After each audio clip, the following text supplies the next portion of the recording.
Well, the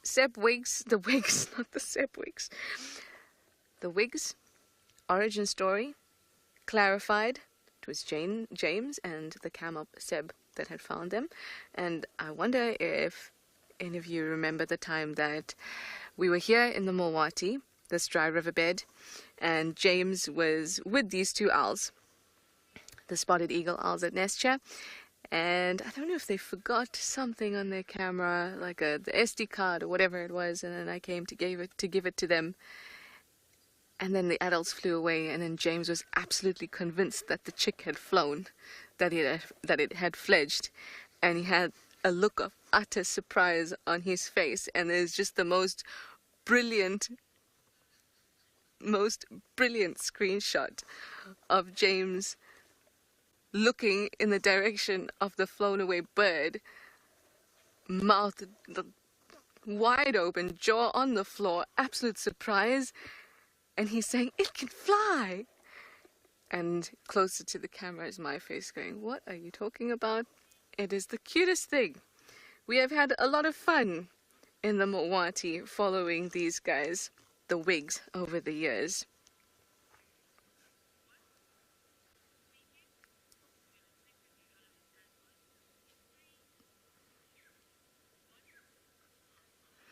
Well, I'm quite excited that I get to spend some time with these spotted eagle owls. I've been actually quite lucky in my home in Cape Town.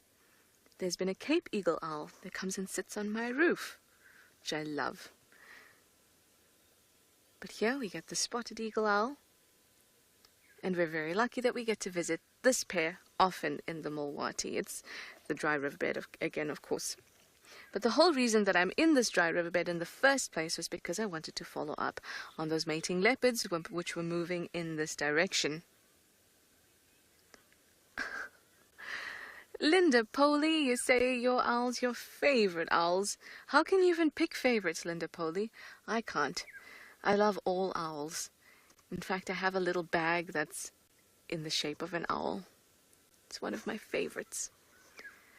Owls have so many spectacular adaptations to make them, the ninja aerial predators that they are. Silent. You had some time with Tess a couple days ago. Gosh, it all just melts into one long day, but you know what I mean.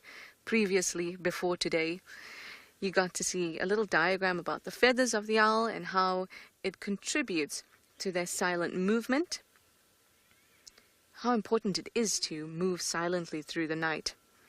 But they really do not make a peep. And I said to you that it's worth it to have a look online. If you do a quick Google search, you might be able to find this experiment. And I'm not sure if it was for a documentary or for something or the other, but they had set up mics and they had handlers on either side of the mics, like a row of mics, and they had all the different birds fly from one handler to the other.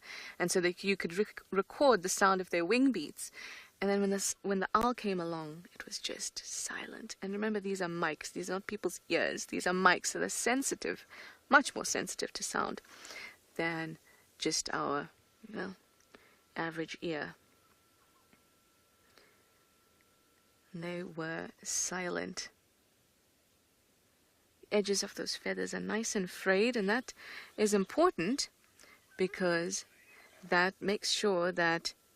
So if you imagine a feather or a wing like a bin packet, and if you take a bin packet and you getting ready for the day when you need to replace your, you've taken out the trash and now you need to open up the bin packet and you're going to go, you know exactly what I mean. Every single person does this, right? And you got to fill it up with air. And when you fill it up with air, it almost looks like it's pulling upwards, and you're filling. Air is not nothing; those are molecules. So it's filling up that bag, and it's almost as if it's creating lift. It's not really, but it feels like that. But if that bin packet had a hole in it, it wouldn't have the same effect, right? It'll still fill up, but you won't feel that same kind of pressure. So that's kind of what the fraying at the ends of the owl's feather does. It still allows it, there's still enough feather, still enough bin packet to create the lift, but the fraying edges, or the frayed edges, like the holes in the bin packet, mean that it doesn't give you that Gada sound, unless I'm the only one that does that. Kat, when you take a new bin packet, do you also go ba ba ba and make a noise? Very loud. I definitely do. But frayed edges rather, why do I keep saying that? Oh, where are you gonna go? Oh, just across there, okay. That was quite sudden. Just having a quick look around.